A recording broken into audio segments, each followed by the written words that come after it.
Bonjour à tous et à toutes mes lecteurs. Je vous remercie beaucoup pour la confiance. Je vous remercie beaucoup pour votre passion de découvrir des nouvelles écrivains comme je suis pour vous. Et aussi de partager ensemble cette passion qui est l'astrologie, cette passion pour les astres, pour les étoiles, pour les planètes, pour les degrés, pour les maisons astrologiques, pour les planètes, pour les signes de zodiaque. C'est un plaisir d'avoir autant de passionnés autour de moi. C'est impressionnant d'avoir cette possibilité de partager avec vous le bonheur que l'astrologie peut apporter. Et encore une fois, mille merci pour vous, mes lecteurs et mes lectrices. Et j'espère qu'on va garder une bonne relation ensemble. Et je voulais vous dire comment j'ai commencé à écrire parce que là, le temps, ils disent beaucoup de choses. Et je me rappelle qu'avant, beaucoup de temps avant, donc à 14 ans, je me suis fait premier astrothème et j'ai eu un astrologue qui m'avait dit, bah, tu peux devenir un grand astrologue. Moi, j'étais juste passionnée, je lisais quelques livres au moment, j'ai suivi les horoscopes, mais j'avais pas en tête de devenir un astrologue en tout cas. Mais avant ça, un an, 2 ans avant, j'avais cette passion depuis petit de écrire. Donc j'écrivais des poésies. Je me rappelle à 10 ans, j'avais ma soeur qui était née à 9 ans de différence. Et j'ai fait une poésie pour ma mère, une poésie pour ma soeur. C'était chouette, c'était waouh, j'étais assez enchantée de m'exprimer dans cette façon de pouvoir faire des rimes, de pouvoir... J'étais enthousiasmée en tout. Mais au fur et à mesure, j'avais mes lecteurs, si je peux dire comme ça. Donc j'avais cette passion d'écrire et j'ai écrivé des lettres dans pour une émission à la radio. Et j'étais assez impressionnée de autant de lecteurs qui m'envoyaient des lettres à travers cette radio, à travers cette émission radio qui était liée à la musique slow, à la musique des années 1800, Donc c'était un moment, j'avais bien sûr un pseudonyme parce que j'avais un peu l'idée que si mes parents savent que c'est moi la fille qui en parle à la radio, peut-être ça donne pas bien parce que moi je suis une fille sérieuse, j'apprends la mathématique, je suis dans une autre... Bah, c'était un peu ça, donc c'était bien d'avoir cette pseudo pour me cacher un peu de mes parents par rapport à ça, même s'ils savaient cette passion que j'avais pour écrire, c'était mieux, j'ai trouvé pour moi. Après, c'était un moment assez intéressant, bien sûr, à l'école, avec tous mes profs qui disaient, même des profs que j'avais pas connus, c'était des profs du lycée, mais pas des profs que j'avais des matières à étudier avec, qui me connaissaient, donc c'était assez intéressant de savoir, ah, c'est toi, oui, ok. Et moi, j'étais comme ça veut dire que la prof, elle a parlé de moi dans la récréation avec des autres profs. Ah, c'est chouette ça. Donc, j'avais mes profs qui disaient que j'ai un grand potentiel par rapport à la philosophie, par rapport à des essais que j'ai écrivais comme ça, dans la passion de me laisser porter par les mots et par l'écriture. Et je revis ces moments-là comme au présent et c'était magnifique quand je me rends compte que je faisais avec toute cette dédication, toute cette dévouement dans une, je ne sais pas, 30 minutes, j'ai écrivé un truc. Même là, maintenant, quand je lise, je suis impressionnée de cette capacité que j'avais depuis cet âge-là. Donc, c'était ça le début de mes moments d'écrire. J'ai jamais cru que je veux écrire un livre, 2 livres, 8 livres, 9 livres. J'ai jamais cru ça. J'ai cru que moi je vais travailler comme tout le monde, que je veux faire un boulot comme tout le monde. J'aimais beaucoup la comptabilité. J'aime toujours, c'est vrai, savoir toutes ces mathématiques et savoir tous les numéros des comptes et quoi faire. C'était une vraie passion, mais je l'ai arrêté pour l'astrologie et pour l'écriture. Et je peux dire que j'aime bien ce que je fais, donc c'est pas un regret que j'ai pas parti sur la comptabilité, même si j'ai essayé une période. Donc, mon début de écrire. Après, comment ça s'est passé? Bah, j'écrivais juste des petites choses par rapport à l'astrologie, vous voyez, des petits reportages dans un journal, dans un magasin. Donc, c'était un peu ça, jusqu'au moment quand je me suis dit, bah, tout le monde a écrit, tout le monde a traduit des choses, et moi, je commence quand? Mais ça, c'était déjà, donc, j'avais déjà 30 ans par là. Donc, j'ai écrit mon premier livre par rapport à des principes de vie et par rapport à beaucoup plus psychologique, astrologie, parce que je voyais mes clients qui souffraient beaucoup et surtout les femmes qui étaient dans des positions pas bien dans la famille ou avec leur conjoint ou des choses comme ça. J'ai pas fait de ce livre quelque chose de spécial parce que moi, c'était juste une façon comme avant de m'exprimer moi, de écrire ce que je ressens. Donc, c'était pas un but de faire un truc avec ce livre. Je l'ai gardé, je l'ai toujours dans un format assez basique avec une couverture blanche parce que c'est le premier exemplaire, vous savez, tu le fais comme ça, juste pour corriger, juste pour te faire une idée comment ça se passe. Et après, j'ai fait quelques-uns, je l'ai vendu comme ça sur Internet. Je ne sais même pas comment ils ont été vendus. C'était des gens qui me connaissaient, c'était des gens qui aimaient lire, j'ai aucune idée. En tout cas, c'était pas beaucoup de livres. Après, beaucoup plus après, j'ai eu cet désir d'écrire à tout prix parce que je me suis dit, bah, j'ai trop lu dans les livres de l'astrologie que la compatibilité de chaque signe, là, et j'ai constaté que dans la vie quotidienne, c'est pas ça. Donc, j'ai constaté que, par exemple, des relations de bélier-taureau, c'était des relations assez waouh.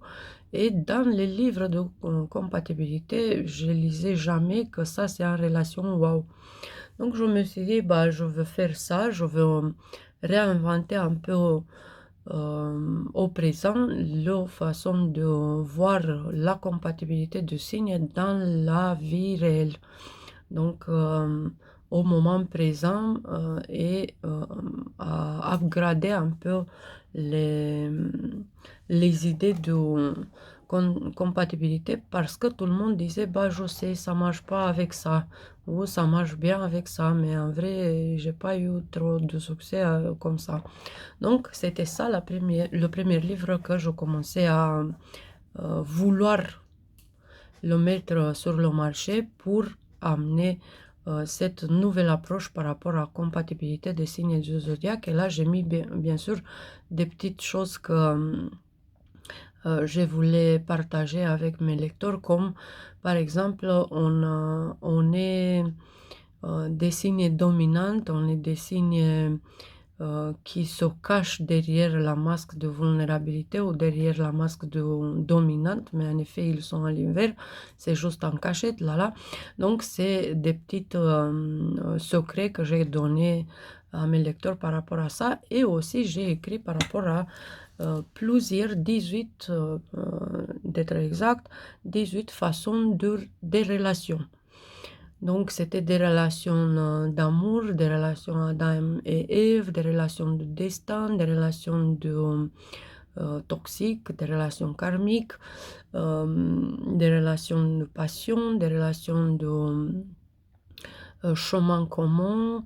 Donc, plusieurs façons de voir en relation. Et la façon que j'ai abordée dans ce livre, c'était de qu'est-ce que ça se passe dans la relation si elle est assumée, qu'est-ce que ça se passe si elle n'est pas assumée, et c'est quoi le rôle thérapeutique de l'histoire d'amour de cette rencontre.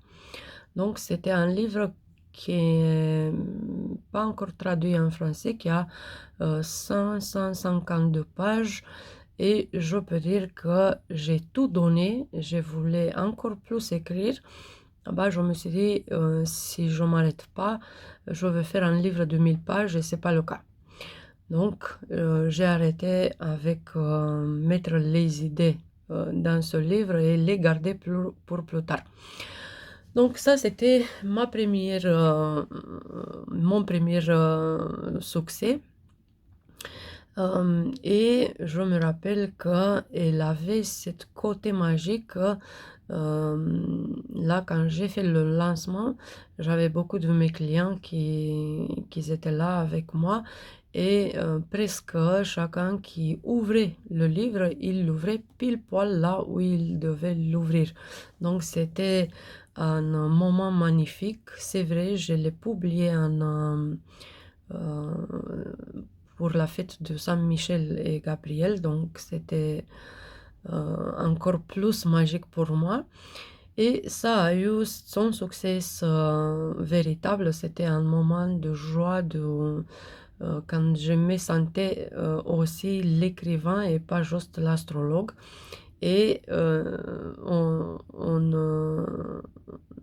me rappelle que c'était une posture, une casquette que j'avais qui n'était pas habituelle. Donc, c'était un peu sortir de ma zone de confort. Après, bien sûr, j'ai eu des autres cours que j'ai fait, des séminaires par rapport au couple, par rapport à l'amour, Donc, j'ai mis un peu le livre dans ces boots, ok, de lui faire son trajet un peu. Et à un moment donné, j'ai constaté que c'est aussi besoin de mettre en place un autre livre. C'était pas sur l'astrologie, c'était tiré d'un cours que je faisais qui s'appelait Chemin vers ton âme. Et c'était un cours de soigner l'âme, de soigner les 5 sens, et de sortir de la toxicité et de sortir les résidus toxiques de ces 5 sens de chacun. Donc c'était ça le deuxième livre que je me suis proposé à écrire pour mes lecteurs et pour les venir en aide pour s'aider eux-mêmes en lisant ce livre, en éliminant des toxines et des résidus émotionnels surtout. C'était aussi un livre de succès, c'était waouh. Surtout parce que là, quand tu réponds à des questions, c'est la prise de conscience qui commence. Et moi, j'aime bien faire les choses comme ça. Donc, euh, quand je travaille avec quelqu'un, j'aime bien que les déclics que ça se fait, même par l'astrothé, même par la discussion, même à travers un livre, c'est des déclics qui restent pour toujours. Donc, c'est la prise de conscience qui fait tuc, et ce prise de conscience, ça reste comme en porte ouverte. Et là, ça commence le chemin de développement sur cette direction-là. Donc, j'étais assez contente, j'étais assez fière de moi, si je peux dire, par rapport à cette courage que j'ai eu de ouvrir cette voie pour mes clients et pour mes lecteurs à ce moment-là. Et bien sûr, j'avais aussi mes moments de sortir de ma zone de confort parce que autant que j'ai travaillé comme astrologue et j'avais mes moments de travail qui ne s'arrêtaient pas comme une journée de travail habituelle. Donc, j'ai prenais ce temps pour écrire, pour corriger, pour chercher une maison d'édition, pour faire des pas. Et j'ai vu ça comme une jolie sortie de ma zone de confort. Et tout comme ça, j'ai écrit un Coran, jusqu'au livre sur les hommes. Donc, surtout sur les hommes, là, c'est le livre sur les femmes. Tout ce que vous devez savoir sur les hommes, c'était le livre que j'ai décidé à l'écrire parce que je voyais que les femmes, les filles, regardaient les hommes comme projeter leur impression, mais pas comme voir la vérité et voir l'homme comme il est. Donc je me suis dit, bah, il faut faire ça, et moi j'ai tout ce qu'il me faut pour faire ça. Et je commençais à écrire, bien sûr, comme sur l'autre livre, je voulais écrire, je ne sais pas, 10 pages pour chaque homme, et j'ai écrit 20, 23, 25 pour chaque signe pour au masculin. Donc c'était un peu l'idée de montrer cette approche que les femmes ne prennent pas. Donc, et là, j'écris sur les femmes, donc cette approche que les hommes ne prennent pas. Tout ce que vous devez savoir sur les femmes par rapport à comment elle est la femme à l'intérieur, ce qu'elle ressent, ce qu'elle veut, ce qu'elle cherche. C'est de même pour les hommes. D'ailleurs, j'ai le livre des hommes avec moi, je vous le montre. Si c'est quelqu'un qui ne le connaisse pas encore, c'est un livre magnifique. C'est un livre qui est apparu en maison d'édition La Nord. Je vous le recommande avec tout mon cœur. Regardez, j'ai ouvert l'homme lion. C'est pas que le mien il est lion parce qu'il est lion. Donc là, vous pouvez trouver toutes vos réponses, la drame de l'homme lion, son caractère un peu plus ou moins pour avoir des idées, le karma au positif, le karma en négatif, comment vivre avec l'homme lion, comment raisonner et pourquoi tu as raisonné de ton point de vue comme femme et de son point de vue comme partenaire. Après, toutes les petites choses, à quoi il fait attention, qu'est-ce qui l'agace, qu'est-ce qui l'encourage, qu'est-ce qui l'épanouit, qu'est-ce qui le fascine, comment il tombe mou, qu'est-ce qu'ils sont ses besoins, qu'est-ce qui lui plaît, comment il punit, comment lui faire heureux, comment se réconcilier, comment le concourir, quels sont les obstacles pour lui en amour, comment il est quand il est amoureux, et comment garder l'homme de chaque signe du zodiaque. Donc c'est un grand pas que j'ai fait par rapport à l'écriture, parce que c'est le premier livre que j'ai commencé à proposer à une maison d'édition en France. Et j'ai eu le grande joie d'avoir la maison d'édition de la Nord qu'ils ont beaucoup aimé. Bien sûr, c'était un cours, j'ai fait comme une personne sérieuse. Et j'ai pris beaucoup de maisons d'édition, j'ai cherché partout, je me suis dit, il faut que je m'y mette.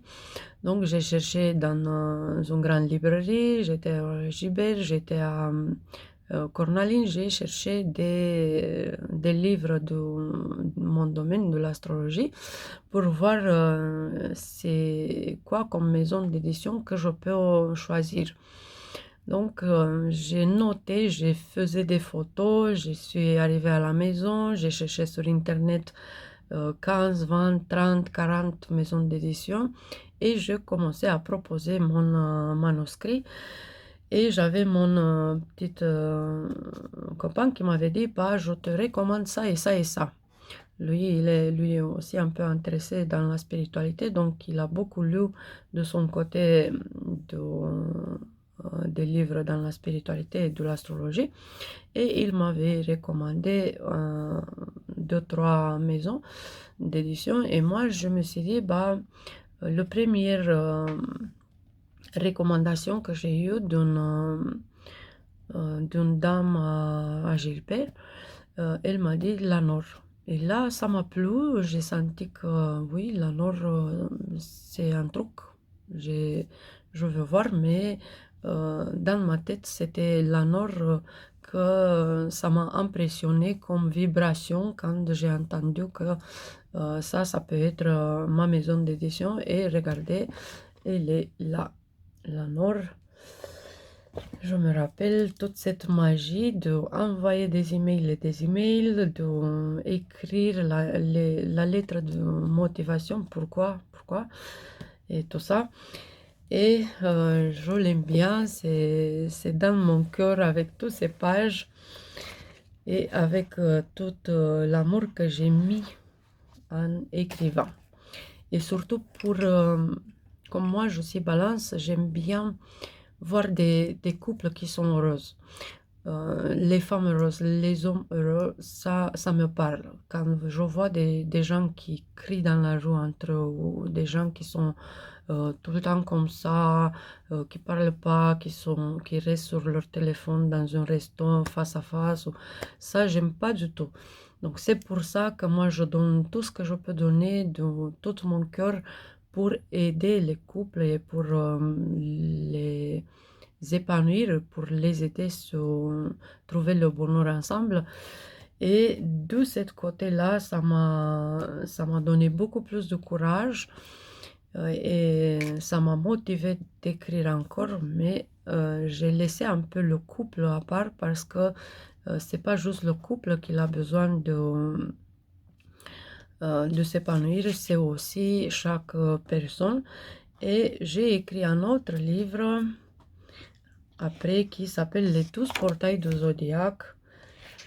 Au début, je me suis dit que je vais faire 12 portails, donc un pour chaque signe, pas un grand livre, mais un petit livre pour montrer le passage le plus lourd qu'on doit faire par rapport à notre signe, à notre ascendant, et si on connaît plus à chaque planète qu'on a sur notre astrothème. Et après, je me suis dit, bah, je peux pas. Moi, quand je donne, j'aime bien donner. Donc, j'ai commencé avec 12 pour chaque signe. Et j'ai mis en place le squelette du livre, comme je fais d'habitude. Je marque les idées importantes et après, je commence à les développer. Et j'ai découvert que c'est la façon de aider le plus possible, de dire à quelqu'un, par exemple, l'autonomie.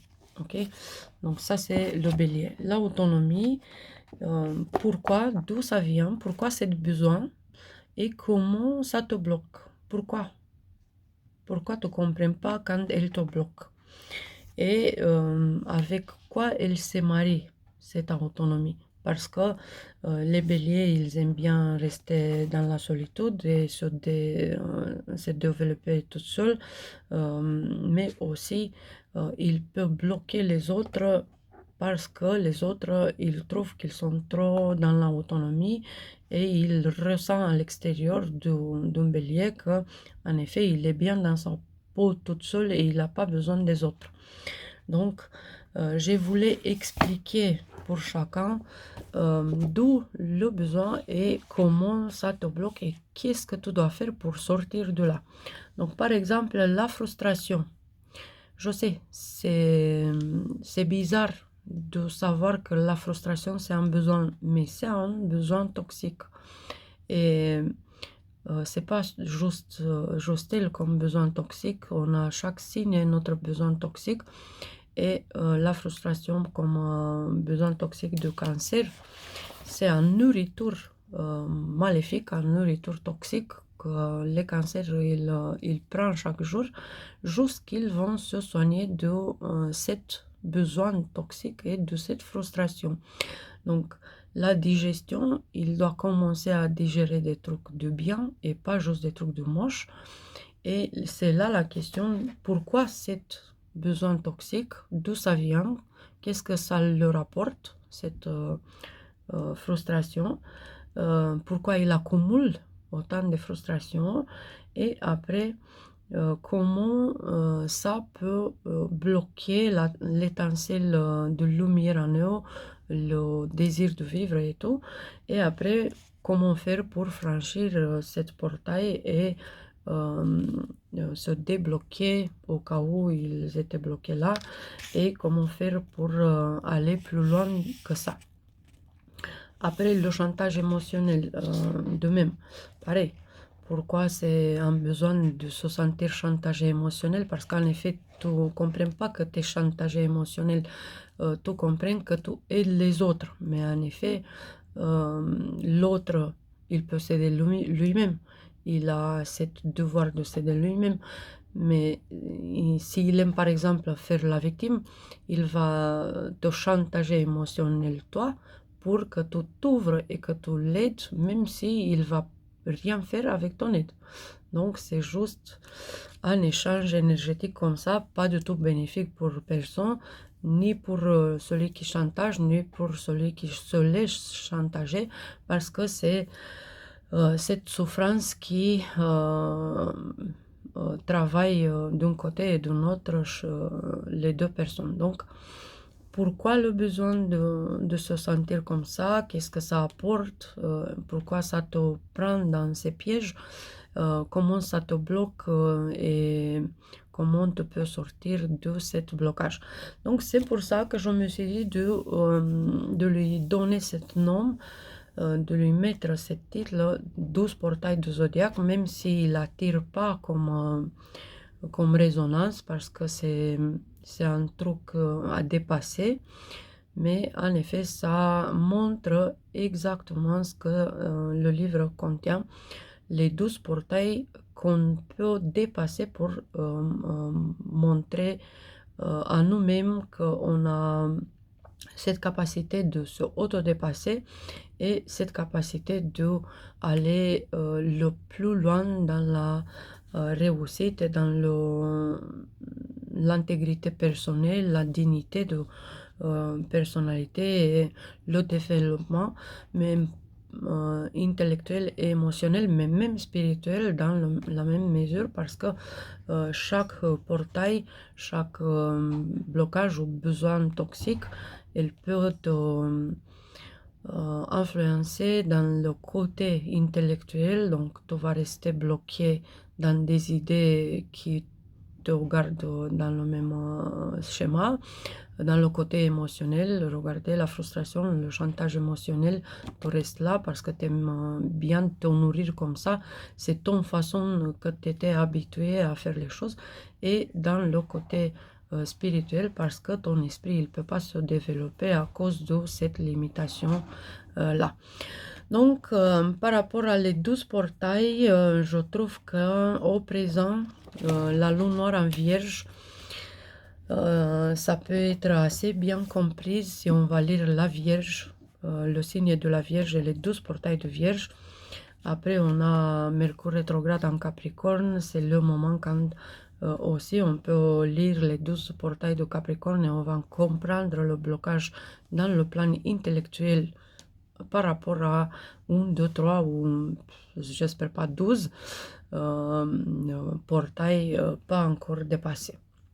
L'idée de ce livre, c'est que là, quand tu as un blocage et tu ne sais pas d'où ça vient, comment tu vas faire, tu peux l'ouvrir, voir où il s'ouvre et tu vas trouver ton réponse. Par exemple, regardez en suggestion. Moi, j'ai ici la dépendance à la stabilité. Et ça, oui, c'est la balance qui ne peut pas dans l'instabilité, qui ne peut pas dans le chaos. Il a besoin de créer, il a besoin de beauté de la vie. Donc, c'est un peu pour montrer cette idée de l'ouvrir où il s'ouvre et de voir le message qui vient pour vous. Après, c'est absolument normal d'avoir quelques-uns. Donc, entre 12 portails de ton signe, c'est possible que tu as 2, 3, 4. Mais si tu as 8, c'est déjà, ça montre que tu es bien bloqué dedans. Donc, ça montre que tu dois commencer le plus vite possible de voir comment ça se passe, de voir ce que tu as à faire, de voir comment ça t'a piégé et comment tu sors de là. Et bien sûr, je le recommande de lire si vous connaissez de vous-même chaque planète, chaque signe où il se trouve, de commencer à lire pour chaque planète. Donc, si vous savez que vous avez Vénus en Gémeaux, vous lisez aussi le Gémeaux, même si vous êtes Taureau ou Cancer. Si vous avez la Lune en Poisson, vous lisez aussi le Poisson pour comprendre dans la façon émotionnelle. Et tout ça, aussi l'ascendant et le signe de naissance. Donc, c'est ça les deux grands livres que je vous propose au présent. Et bien sûr, je vais vous parler de tout ce que vous devez savoir sur les femmes que j'écris au présent. J'ai déjà fini le bélier, la femme bélier, la femme scorpion, la femme balance, mais elle n'est pas encore publiée, la femme poisson, mais elle n'est pas encore publiée. Ça vient très très vite. Donc, c'est 40 pages pour chaque signe des femmes. Un peu plus que les hommes. Donc, les hommes, c'était 20. Les femmes, c'est double. J'ai traité un peu plus le sujet. J'espère que ça peut vous aider, mes chers hommes. Parce que c'est pour vous ce livre, bien sûr, pour les femmes qui veulent se comprendre même beaucoup plus, qui veulent se connaître et se découvrir beaucoup plus qu'au présent. Je vous les recommande jusqu'à présent les deux qui sont déjà publiés sur Amazon, donc la femme bélier, la femme scorpion, et très très vite tous les autres 12, tous les autres 10, 12 en total. Donc, c'est tout ça que je voulais parler avec vous aujourd'hui. J'espère que je vous viens en vrai en aide, que tout ce que vous lisez dans mes livres, ça vous apporte beaucoup de bonheur, de compréhension, de soulager ce que vous avez à soulager. Et je vous remercie encore une fois pour chaque livre que vous avez acheté, pour chaque ligne que vous avez lu dans mes livres. Je vous souhaite beaucoup d'aide de votre côté et je vous suis reconnaissante. Je vous remercie pour rester avec moi dans cette vidéo et on va se voir très vite pour parler des autres choses intéressantes et de mes projets et de mes invitations pour vous. Je vous embrasse et je vous souhaite une très jolie semaine.